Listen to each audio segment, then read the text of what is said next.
Chegamos na parte de fator de queda e zona livre de queda. Dois fatores bastante importantes para que a gente tenha noção do quanto o nosso equipamento ele tem que ter de espaço para poder trabalhar da forma adequada. Aqui eu estou trabalhando com o Talabart, tá?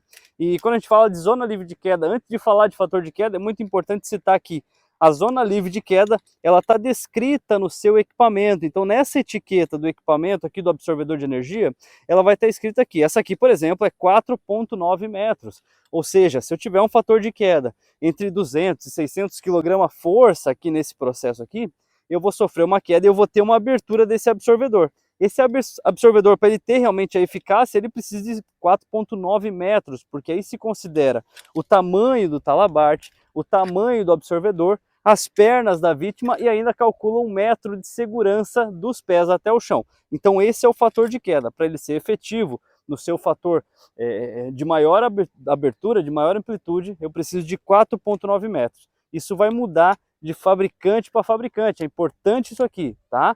É importante. Cada vez que você vai pegar um material diferente, leia o manual de instrução, porque lá vai estar escrito o quanto que eu preciso para cada um desses equipamentos. A gente vai ter uma aula específica só sobre esse Talabart aqui, então aguarda que nas próximas aulas você vai estar vendo isso aí também, beleza? Mas aqui a gente já matou essa pane, já sabemos o que é zona livre de queda. Depois a gente vem para fator de queda. Esse fator de queda ele vai ser descrito de acordo com o tamanho em relação ao chão da minha linha de vida. Por exemplo, quanto mais alto a minha linha, melhor. Mas nem sempre eu consigo essa linha nesse ideal aqui. Imagina você trabalhando aí num telhado, fazendo um resgate ou fazendo um trabalho aí em cima de um telhado. Eu não tenho nada acima desse telhado e eu preciso então montar uma linha de vida num fator mais alto, ou seja, mais próximo ao solo, beleza? Então a gente vai caracterizar quanto mais para cima, o fator de queda ele acaba sendo menor. Quanto mais para cima a minha linha, menor é o meu fator de queda. Nesse caso aqui, que ela está acima da minha cabeça, ela está considerada como fator de queda zero. E por que fator de queda zero? Vamos lá. Eu tenho meu Talabart, eu estou conectado na minha linha de vida, conectei ele, e o fator de queda zero vai caracterizar pelo seguinte: quando eu tiver uma queda aqui, eu vou ter uma queda que vai praticamente esticar o tamanho do Talabart, tá? Então ele vai esticar esse tamanho aqui. Por quê? Nesse caso aqui, em geral, eu não vou ter abertura do absorvedor, tá? Eu vou ter um menor impacto no meu corpo. Quanto mais alto, menor o impacto no meu corpo, beleza? Primeiro ponto. Então, o ideal é que eu coloque sempre acima da minha cabeça para evitar esse processo aqui de queda, tá? Primeiro ponto. E você anota no teu caderno isso aqui, porque isso aqui todo mundo pergunta em toda aula que você for ministrar, qualquer instrução, o pessoal vai perguntar o que é fator de queda zero, o que é 1, o que é 2. E o instrutor, né, o profissional, ele tem que ter isso aqui muito esclarecido na mente dele para poder passar e poder multiplicar esse conhecimento. Então anota isso aqui, marca um X, faz um círculo em cima de vermelho e dá-lhe, beleza? Primeiro ponto.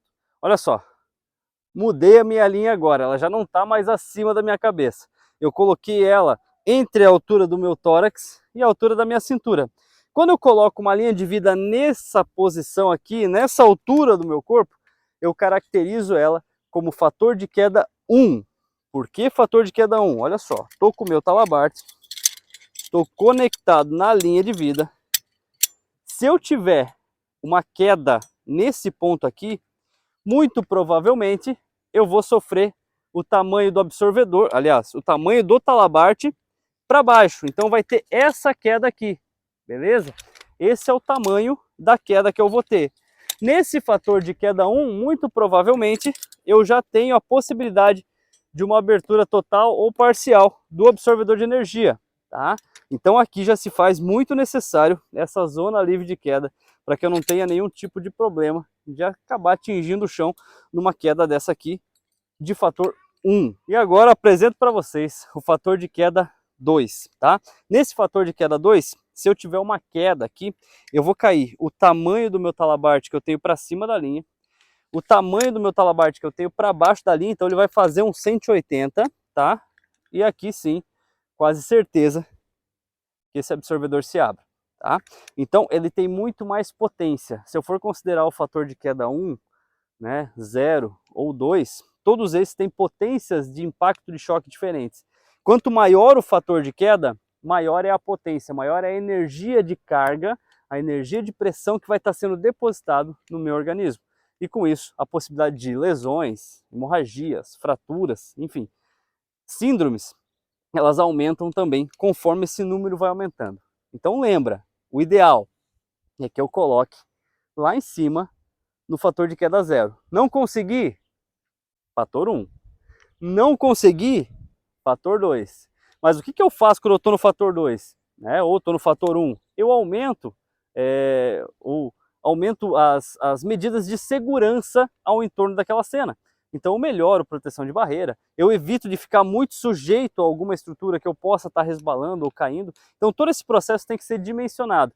Aquelas figuras que a gente falou, de homem-borda, de oficial de segurança, elas vão fazer muito presente nesse momento aqui, em trabalho conjunto aí com a equipe, vão decidir as melhores estratégias e os melhores posicionamentos da linha de vida. Agora eu quero que você escreva aqui nesse vídeo qual foi desses fatores aqui que você gostou mais e se você entendeu realmente o que eu falei, tá? Coloca para mim aqui como é que funciona esses fatores, descreve ali de forma bastante simples, bastante sucinta, o que você entendeu por fator 0, fator 1 e fator 2. Vamos dar-lhe.